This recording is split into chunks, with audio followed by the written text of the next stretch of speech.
One of the hardest lines to face in the Caro Kann defense is the Panov attack. And the Panov attack occurs after e4, c6, d4, d5. And white has many options from this position. I'm going to be covering all of them in my Caro Kann course playlist linked below. And we've already covered what happens after knight to c3 or knight to d2 over the course of 2 videos, known as the Tartakower variation. So if you want to check that out, look at the playlist below. But we're going to be going over the Panov attack. And the reason the Panov attack is so difficult to play as the black pieces is because it takes you completely out of known Caro Kann territory. Typically, with the Caro Kann, you will retain your strong pawn center pretty much no matter what. In the Panov, however, after e takes d5, c takes d5, the exchange variation, white can continue with moves like bishop to d3 or knight to f3, maybe even bishop to f4. And there, we get normal looking lines after, knight to c6, let's say c3, knight to f6. Say the bishops come out, something along these lines just for argument's sake, and black retains his strong pawn center, and we just have a very normal game.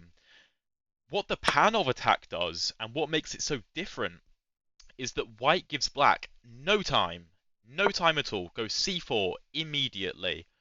And if black takes, bishop takes, and white just has a very, very nice position. Like in the Queen's Gambit, taking typically is not a good idea.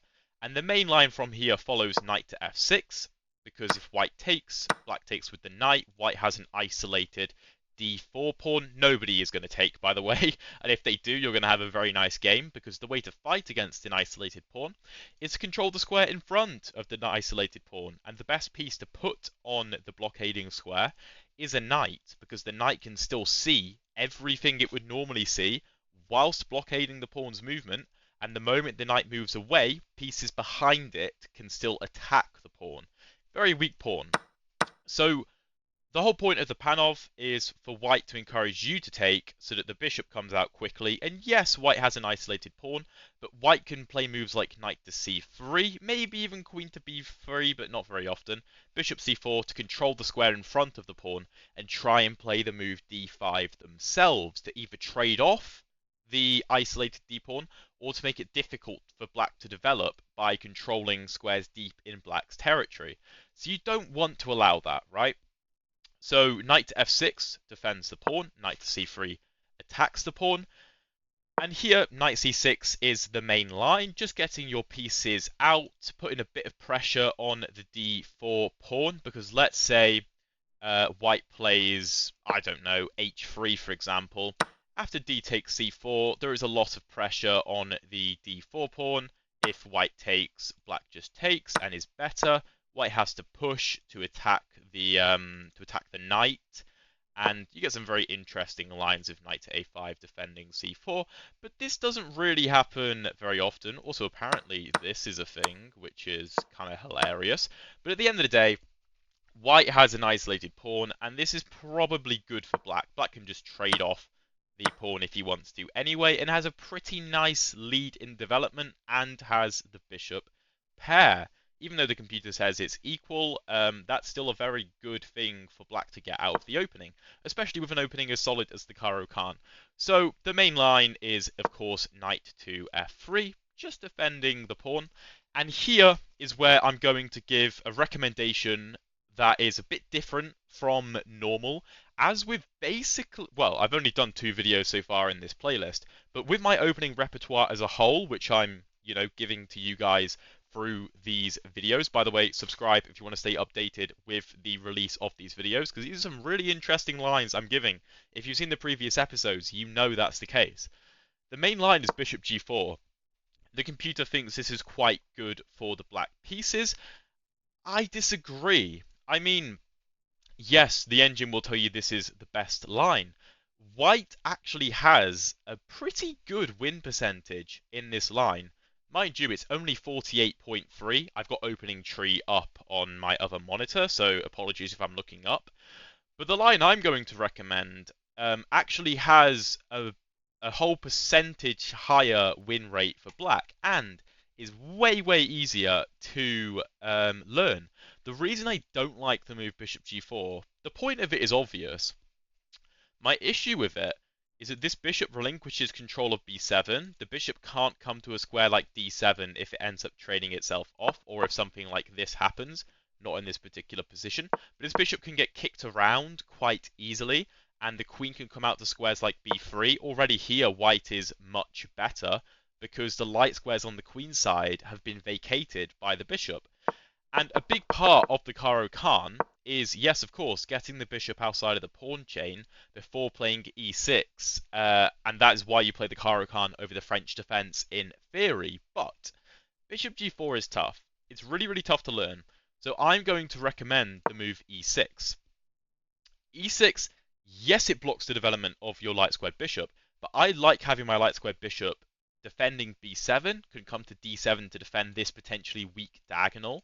And after b6 and bishop to b7, because the pawn on d5 is not going to last forever, this diagonal can become very strong, as I'm going to show you in some of the games I have prepared. I'm very prepared for this video. I'm very excited.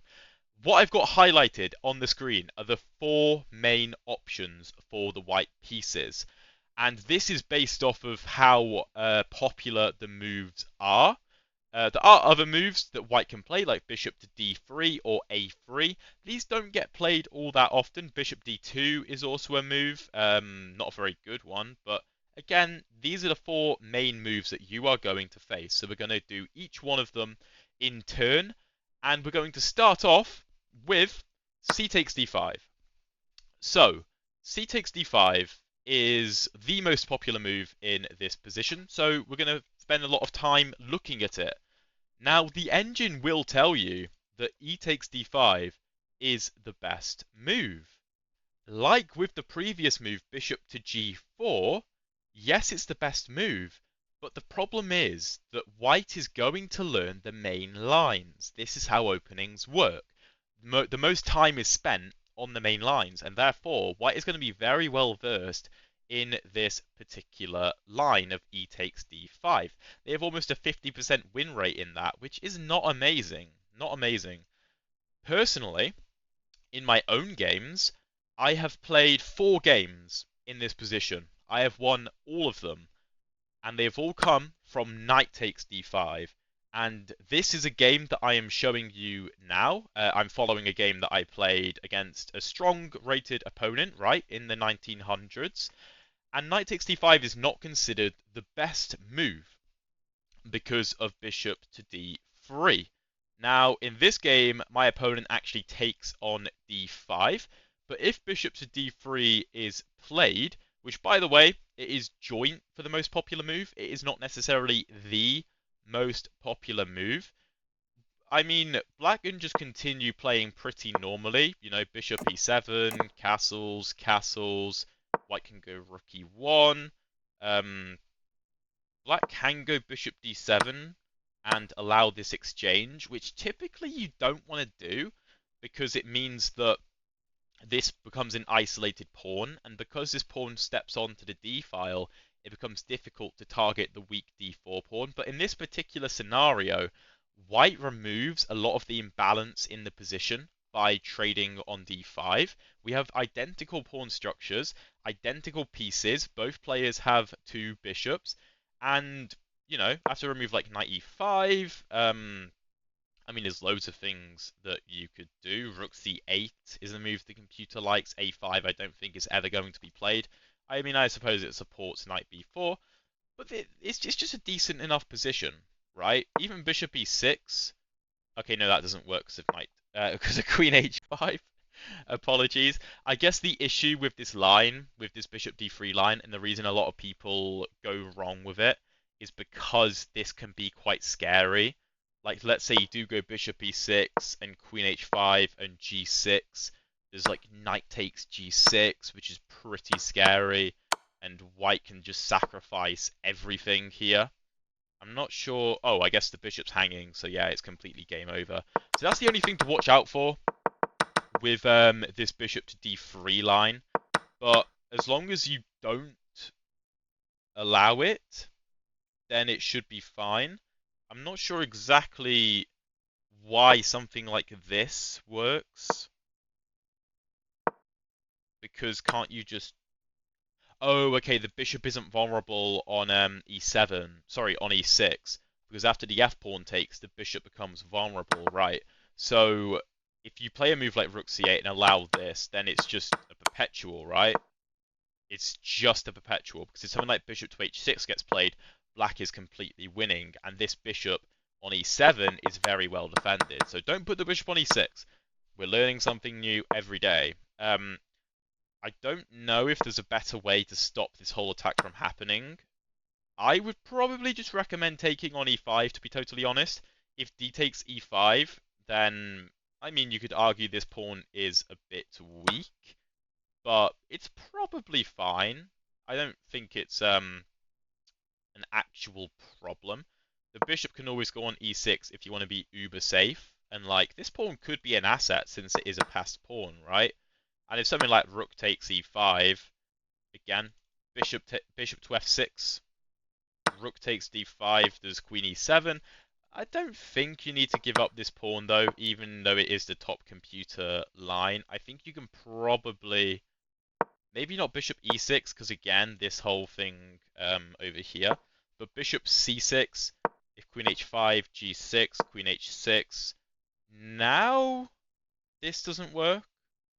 This is actually quite scary, so I'm trying to find a way for it to not be scary, because the whole thing with this line of knight takes d5 a while ago, the only issue is bishop to d3. That's the only thing we really need to figure out how to stop.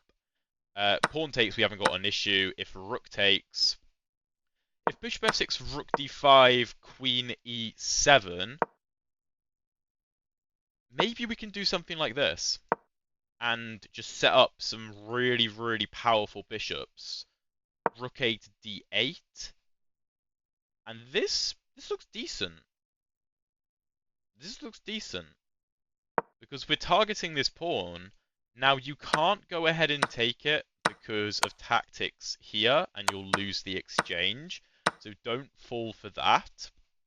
But the computer likes the idea of just piling the pressure onto the d4 pawn, and it's very difficult for white to actually defend this. You also have potential ideas of attacking on the king side in the future, which we will see in another game here. So, okay, all we need to know is if bishop d3 happens, which is the only issue that we could face, develop to e7, so that the bishop can come to f6 in the future. Castle, bishop d7. Now, if white doesn't take, then we just get a very normal game. If something like knight to e5 here, then we have no real concerns, I don't think. Just something like bishop to c6. And if the queen decides to attack us now, g6, and we're fine. There's no sacrifices happening, and the queen just has to retreat. And also we get this nice diagonal here. So the only thing we need to really be concerned about is knight d5, ed5, and if knight to e5 trying to attack us and open the queen up, we need to remember, not bishop e6, sorry, not bishop e6, but if we go knight e5, rook e5 to go bishop to f6, and if the rook takes, queen e7, the bishop comes out to c6, the rooks come to the open files, and we veer down on this d4 pawn, while remaining aware of bishop takes h7 check, opening up the queen. With that said, I know that was a long tangent, but we need to know these ideas if we're going to play this opening. With that said, bishop d3 isn't all that common. I've never had it played against me, bishop d3, so I don't think you should be too concerned about it at all. Okay, the other moves in this position. Again, there's four main moves. Knight d5. No, sorry. In this position, there's four main moves. cd5 is one of them, c5 is another, bishop g5 is another, and bishop e2 is the final one. My opponent plays cd5 here. We take with the knight. Again, taking with the pawn is considered technically better, but I have a 100% win rate in this game. Yes, it's only 4 games, but also on opening tree, the website, it gives this position a higher victory percentage for black than taking with the pawn, even though taking with the pawn is the line preferred by the computer.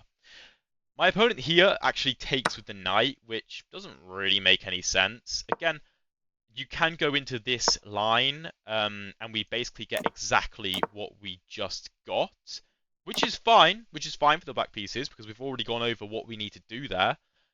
But here my opponent, no, sorry, not here. Here my opponent takes, queen takes d5, and my opponent goes bishop to e2. I give a check on b4, which I thought was a really interesting way of going about the position, because my thinking was, I want to bring my bishop to e7, right? That's the move that I want to play, or maybe d6, although I don't like the idea of it blocking off my queen's retreat. I want to go bishop to e7, but if I play bishop to e7, then white has no problems. If I give a check on b4 first, my opponent has to go bishop to d2, and then I can retreat to e7, and the queen is blocked off from defending d4, which, I don't know, could be useful in the future. Now, I don't think you can actually take because of moves like queen to a4. Queen a4, knight c6, bishop c3. The computer likes this for white. I guess this diagonal is one thing to watch out for if you do take the d4 pawn. Could become a little bit vulnerable. And I have had a similar type of position, I think, in a video on this channel, and I did win, but it was very difficult because the diagonal was very weak. My opponent castles. I just castle. There's no need to allow any kinds of checks, and bishop to e3 is played. So the whole point of bringing my bishop to b5 and then bringing it back so that the bishop had to go to d2 is so that it would have to step to e3 or c3 in the future. Is it that big of a deal? No. The computer actually, after I gave the check, wanted me to exchange the pieces, which of course you can do. There's no problems with that. And then go something like b6 and bishop to b7 to set up this battery in the future. But this is still fine. Bishop e7, castles, bishop e3, defending the pawn, which makes a lot of sense. And then I go b6. There is no problems with the black position. Everything is defended, everything is good, and we're cracking down on this d5 square because we don't want to allow the pawn to advance. If loads of pieces come off the board, this d-pawn is going to be a massive weakness that we can exploit in a late middle game / endgame, potentially. Rook c1, bishop b7, and b3. b3 was a bit of an odd move. I didn't really understand this. I mean, maybe my opponent's scared that I'm going to take on a2, but bishop c4 exists, just attacking my queen. Now, I would understand if he's a little bit concerned about bringing the bishop to c4 and the knight being destabilized. Say I go something like queen to h5, and let's say white plays a nothing move, like a3. Maybe knight a5 is scary, but just bishop e2. The bishop can always come back, but maybe that's why he chose b3 instead. Anyway, he goes b3. I go rook f to d8. I want to bring the rooks to the c and the d files to look at the isolated pawn and just to control the c file. Bishop c4 is played. I move my queen to e4. I'm trying to keep this battery idea alive.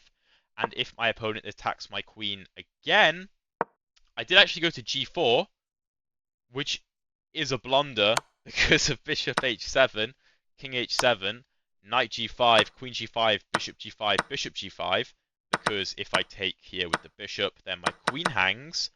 But having 3 minor pieces for a queen and a pawn would be a very interesting position. And the computer actually thinks that my position is probably better unless white does this. And then goes queen c2 check to pick up the bishop. But let's imagine white goes a3. Okay, no, the rook is hanging. Let's say rook c3. The computer thinks that the black position is better here. Obviously, the d4 pawn is very vulnerable. And 3 minor pieces, I would argue, are probably better than the queen in most scenarios. Yes, white has a pawn as well.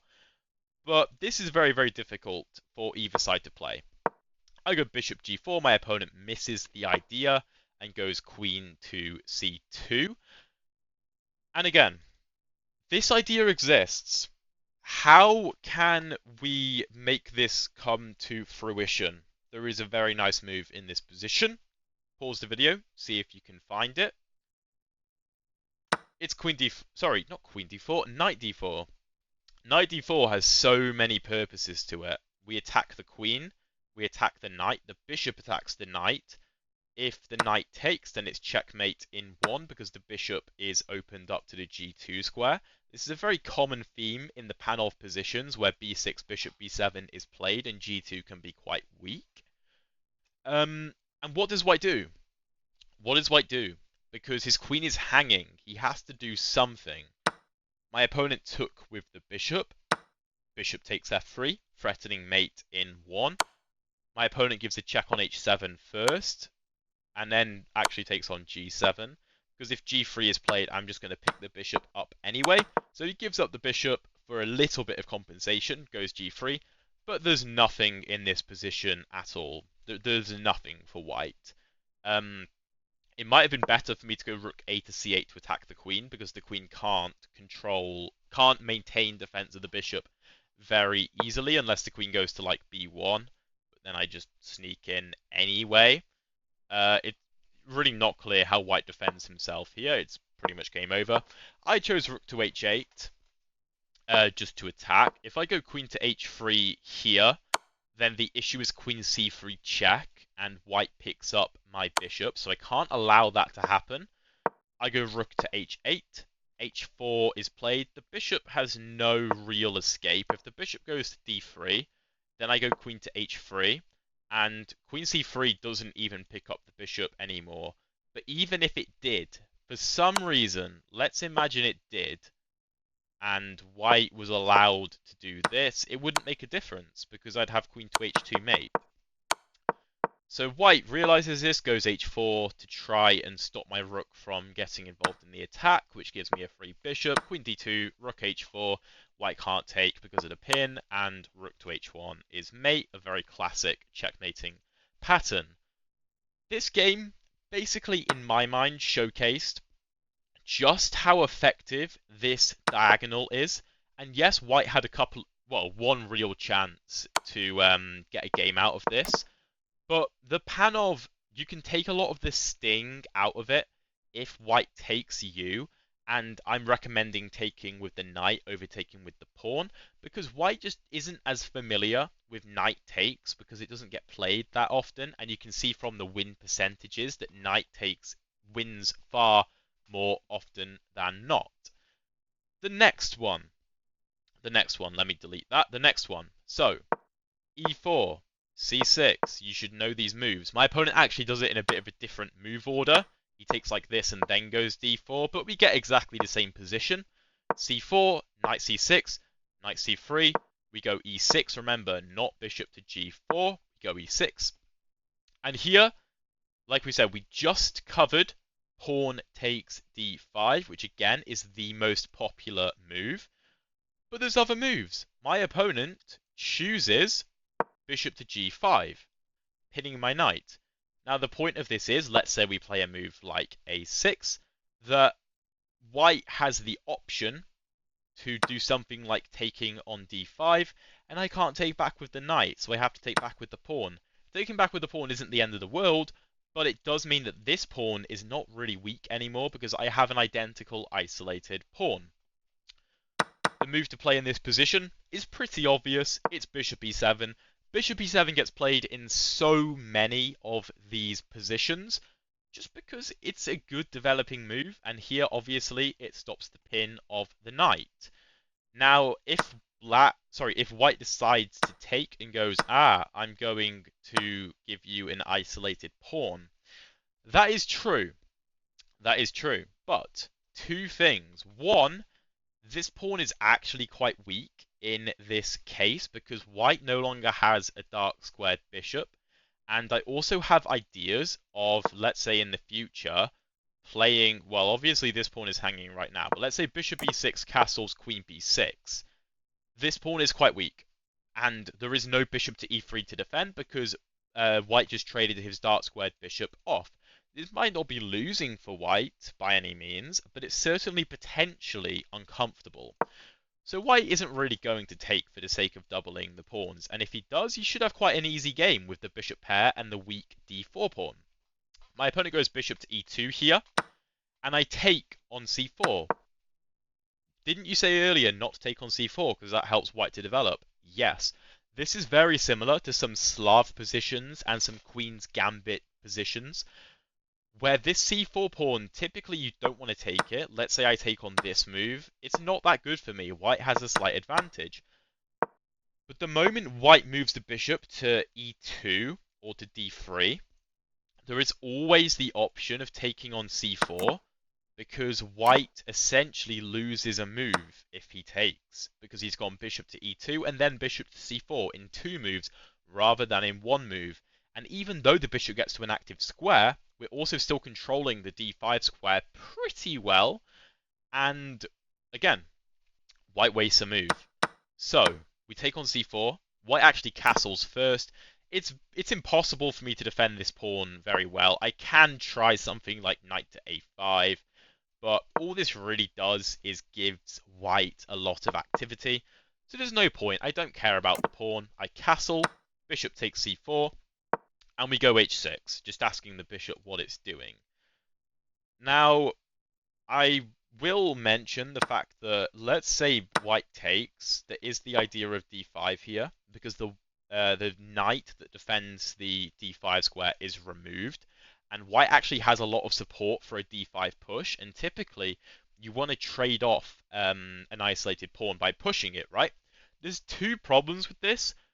One is knight to a5, attacking this bishop, and the bishop defends the pawn.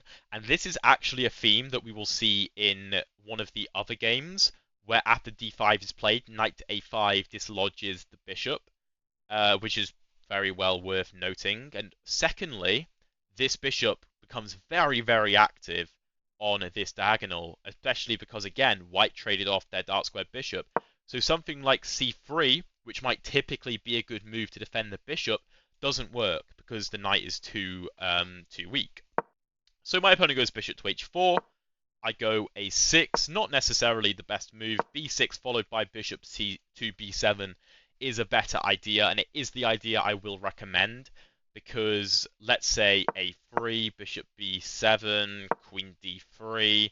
Now you have really nice ideas like knight to a5, opening up this bishop to not only defend d5, but also attack the knight. The rook can come to a square like c8, and it's just a very nice position.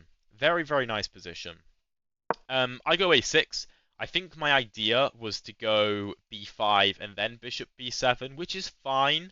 That's more of a Slav idea, and it's probably better just to go b6, bishop b7, and miss out this whole a6 idea, because this knight is never threatening to do anything by getting to b5. Don't be concerned about that. My opponent goes a4, stopping me from doing that. I go knight to a5, attacking the bishop, bishop to a2, and then bishop b7. Sorry, bishop to d7. Again, this wasn't the best way of tackling the position on my part, but I think I was trying to go bishop c6. We have rook e1, and yeah, I go bishop to c6, which it is the same idea as going b6 and bishop b7, because this diagonal is so strong for the bishop, and it makes it so that the e6 move isn't really a problem anymore, because the d5 pawn either gets taken or takes on c4 typically. The only issue, it leaves my knight a little bit like offside. Luckily b4 isn't a move because the bishop controls that square for now, but worth noting. My opponent goes knight to e5, attacking my bishop. I go rook c8, which isn't a great move. I should have dropped it back to e8 because the knight needs to come back to c6 and try and trade itself off for this knight, because this knight is kind of stupid. I didn't do that in the game though. I went rook c8. Then my opponent just gave me a pawn, which was very nice of him. Very nice of him. And I think the idea was to go knight to e4 to put pressure on my knight, but I actually took on e1, which was losing. That's actually losing. I should take here And if rook takes, I have to move g5. Oh, and then we just take the rook, of course. Yeah, yeah. So white has to do it like this. And then after rook e4, black is just up a pawn cleanly. I took on e1 though. And after knight f6, gf6, my opponent had to find the move queen to g4. Queen g4, king h8, rook e1, and then I can't take there, but I also can. I can give up the queen apparently. And after rook takes, yeah, again the issue is this knight is just completely in the wrong position. It really struggles to get out. After something like this, I'm actually going to lose. But let's say, for argument's sake, everything gets traded. I'm still losing. The knight doesn't belong on a5, which I think this game does illustrate that the knight doesn't belong on a5 if the bishop can retreat to the a2 square. Fortunately, that didn't happen in this game, and that's not a fault of the opening itself, me making that blunder. That's a lack of understanding of the opening on my part. So this game basically is trying to show you this exists, be aware of it.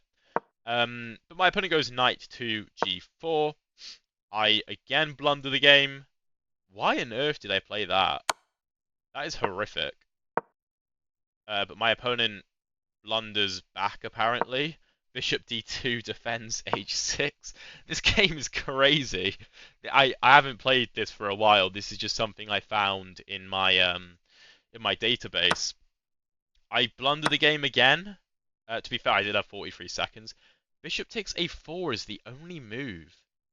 I guess trying to set up back rank ideas if the rook moves. I blunder the game. Bishop g5 wins the game. Attacking h6, cutting off the bishop's defense. And if I take here, then the queen hangs. My opponent didn't find that though. To be fair, 30 seconds on the clock. He takes on d2. I take on d2. We're still defending h6. h3 stops back rank mate. King g7 blunders the game because of queen to e5, setting up discoveries. My opponent doesn't find it. He gives me a queen. He gives me a queen? What? And then my opponent resigns by the looks of it. So that was a bit of a stupid game. That was so bad. That was so bad. I think this was a bullet game. Okay, that makes a lot of sense. That makes a whole lot of sense. Okay, that's forgivable. That's very forgivable. The point is, if the bishop comes to g5, I do have other games with this line, so I don't know why I didn't just show those. But bishop e7, just break the pin. Take on c4 if the bishop moves out. But the whole point is, don't do what I did. Just play b6. The computer likes a3, giving the bishop an escape from knight to a5. Again, something to bear in mind. If a3 isn't played, the bishop is vulnerable. If a3 is played, or a4 for that matter, the bishop has an escape square. The knight can get stuck on the edge of the board. Just do something like this. Bishop b7. Bishop e7, bishop b7, knight c6, knight f6. This is very easy. e6, b6. Very easy. The point is, white has an isolated pawn, and he can't do a lot about it. If white tries to go d5 at the wrong moment, he's going to just lose a pawn. He's going to just lose a pawn. That's not the right way of going about it, actually. I should be taking there. There's tactics all over the place. But it's just good. It's just good for the black pieces, essentially. And you can just get very, very nice games. Again, b6, bishop b7. Nice and simple. Don't do what I did. Interesting game nonetheless. The next one, we've done two of the four ideas on the seventh move, which is where things, differ. Again, we have the normal Caro Kann, the exchange variation. My opponent here starts with knight to f3. Again, this can happen in different move orders. Knight c6. And by the way, you can't stop the Panov. There's nothing you can do to stop the Panov. So don't try. Don't try.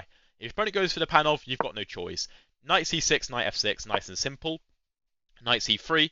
Again, no, we're not going to go bishop g4. We're going to go e6 and defend the pawn. In this game, my opponent chooses bishop to e2. Bishop e2 is pretty popular. It is pretty popular. And most people play here, sorry, with the black pieces, play bishop to b4, which is not that good of a move, but it's the most popular move. Just go bishop e7. Bishop e7. Simple, simple. Castles, castles. So playing nice simple moves. b3, defending the pawn. Bishop could come here. b6. Again, it's bishop e7, b6, bishop b7. This is very, very easy. h3, bishop b7. This is a very nice position. By the way, don't pay too much attention to the rating here. This was during, I think, my rapid rating climb on the channel, which you can find on my YouTube channel if you fancy watching that. I think I should be able to link it here if I remember. But very interesting video. Very low quality compared to this one. Anyway, bishop f4, rook c8. The game is very easy for black. Again, you go knight f6, knight c6, e6, bishop b7, sorry, bishop e7, b6, bishop b7, and then the game seems to kind of play itself. Rook e1, bishop b4. You can get some more in-depth commentary from the game itself, like because I had live commentary over it. The point is, this knight is very vulnerable, and knight to e5 is a possibility in the future. My opponent brings his bishop back to d2, and I take on c4, and after bishop takes c4, this pawn is a goner. Like I said, the d-pawn can become quite weak if white misplays the position. We take bishop c4, knight d4, rook c1. Here, again, this bishop comes to life on this diagonal because, like I said, this pawn normally gets taken or takes on c4 in the Panov, which means the diagonal can become so important. I took with a knight, forcing my opponent to damage his structure because the bishop controls the f3 square, so queen takes obviously can't be played. Bishop a3 attacks the rook goes to c2. Knight d5, I think I misplayed this a little bit. It's not necessarily the best way to go about the position. Computer wants to bishop on c5, but this is fine. Point is, I'm just exchanging pieces because I'm up a pawn, and look at this pawn structure. White is lost. Completely lost. We could trade all the pieces, and white is lost.